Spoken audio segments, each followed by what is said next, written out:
இன்றைக்கி சாதத்துக்கு தொட்டுக்கிறதுக்கு மல்லித்தழை துவையல் எப்படி செய்யலான்னு பார்க்கலாம் வாங்க. சூடான சாதத்துக்கு ரொம்ப அருமையாக இருக்கும். எப்படி செய்யலான்னு பார்க்கலாங்க. அடுப்பில் கடாய் வச்சுக்கலாம். ஒரு 3 ஸ்பூன் எண்ணெய் ஊற்றிக்கிறேன். எண்ணெய் கொஞ்சம் காயிட்டும். அடுத்து கருப்பு உளுந்து சேர்த்திக்கிறேன். தோல் எடுக்காத கருப்பு உளுந்து சேர்த்திக்கிறேன். இது ரொம்ப சத்தானது. இந்த வகையில் கூட இந்த மாதிரி கூட நம்ம செஞ்சு சாப்பிட்லாம். பாருங்கள், நல்லா பொரியுது பாருங்கள். பொரியட்டும். பூண்டு ஒரு 5 பல் பூண்டு சேர்த்திக்கிறேன். அப்படி எண்ணெயிலே பொரியட்டும். கொஞ்சம் தீ கம்மியாக வச்சுக்கலாம். சின்ன வெங்காயம் சேர்த்திக்கிறேன். ஒரு 10 சின்ன வெங்காயம் மட்டும் சேர்த்திக்கிறேன். சின்ன வெங்காயம் ரொம்ப டேஸ்ட்டாக இருக்கும், நல்லாயிருக்கும் துவையலுக்கு.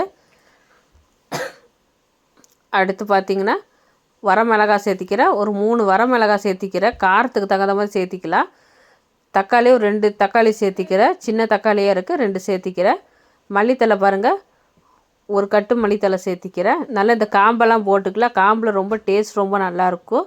மல்லித்தழை காம்பு எல்லாமே சேர்த்திக்கலாம். தேங்காய் கொஞ்சமாக சேர்த்திக்கிறேன். நான் அதிகமாக சேர்க்கல, தேங்காய் கொஞ்சமாக சேர்த்திக்கிறேன். உப்பு தேவையான அளவுக்கு சேர்த்திக்கிறேன். போட்டு நல்லா கலந்து விட்டுக்கிறேன். ஒரு சின்ன சைஸ் புளி சேர்த்திக்கிறேன். புளி எவ்வளோ தேவையோ அந்த அளவுக்கு சேர்த்திக்கலாம். ரொம்ப அதிகமாக சேர்க்க வேண்டாம், கொஞ்சமாக போட்டுக்கலாம். சேர்த்து நல்லா வணக்கி ஆற வச்சு மிக்ஸி ஜாரில் போட்டு அரைச்சிக்கலாங்க. பாருங்கள், சூடான சாதத்தில் போட்டு சாப்பிட்டா ரொம்ப அருமையாக இருக்கும். தோசைக்கு ரொம்ப நல்லாயிருக்கும். இட்லி தோசைக்கு சாதத்துக்கு ரொம்ப அருமையாக இருக்கும். இந்த மாதிரி ஒரு டைம் ட்ரை பண்ணி சாப்பிட்டு பாருங்கள், ரொம்ப நல்லாயிருக்கும். சுட சுட சாதத்துக்கு அருமையாக இருந்தது. ரசமும் சாதத்துக்கும் ரொம்ப அருமையாக இருந்ததுங்க.